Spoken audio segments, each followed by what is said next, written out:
So I've asked my subscribers to tell me what Willie Nelson album I should react to. And the plan is for them to send me Willie Nelson t-shirts. And what I'd like to do is to wear a new Willie Nelson t-shirt for each song on the album that I'm going to be reacting to. Nobody on YouTube has done that.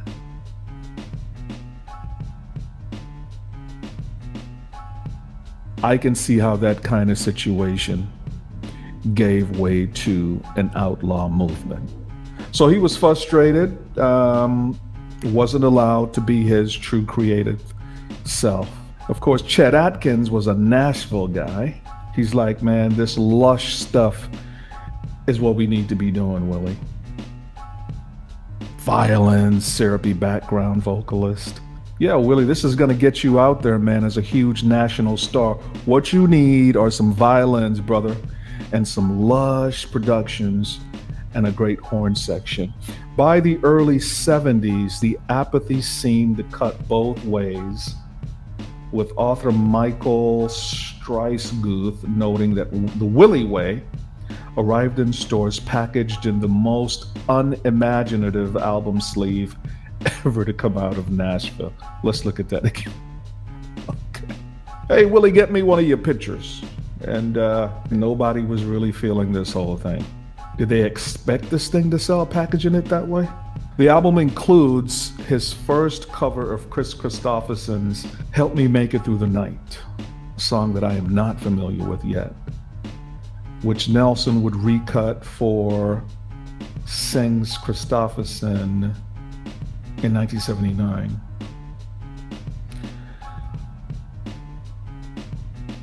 You Left Me a Long Time Ago, Wonderful Future, Help Me Make It Through the Night, Wake Me When It's Over, Undo the Right, Mountain Dew, Home Is Where You're Happy, A Moment Isn't Very Long, What Do You Want Me to Do? I'd Rather You Didn't Love Me. Damn, Willie. He was in an interesting space during that time. So that's the Willy Way, his last album on RCA. Then we had Shotgun Willie, released in the summer of 1973. So it looks like his first record on Atlantic, Shotgun Willie. What does that album cover look like? Ah, very cool. It's a shotgun. Double barrel. All right.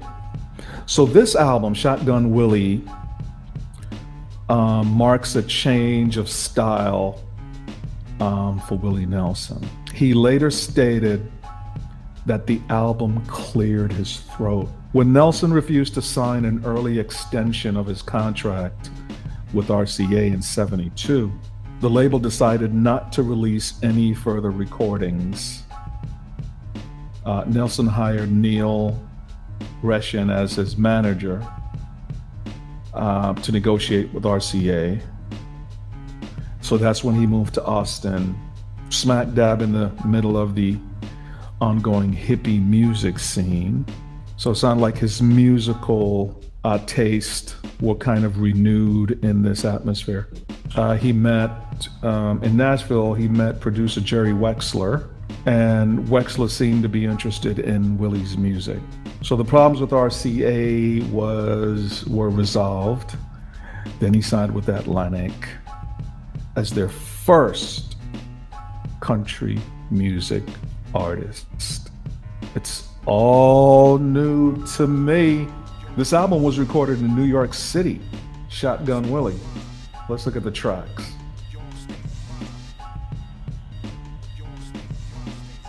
Ah, that's where Whiskey River is. Sad Songs and Waltzes, Local Memory, Slow Down, Old World, Stay All Night, Stay a Little Longer. A Bob Wills song, Tommy Duncan. Very cool, I gotta hear that one. Stay All Night, Stay a Little Longer. Devil in a Sleeping Bag. She's not for you, man. She's the devil in a sleeping bag. Bubbles in My Beer, Tommy Duncan song. Bubbles in my beer. A lot of devil stuff going on this one.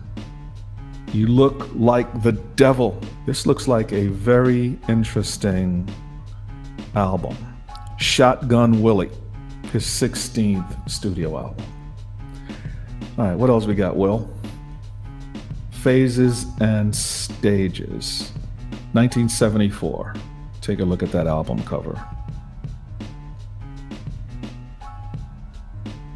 Phases and Stages. So again, released in March of 74. Muscle Shoals in the great state of Alabama. All right, 17th studio album, which followed the moderate success of his first Atlantic release, Shotgun Willie. All right, we know about the Jerry Wexler meeting. Okay, so the album narrates the story of a divorce, hence Phases and Stages. It's all new to me.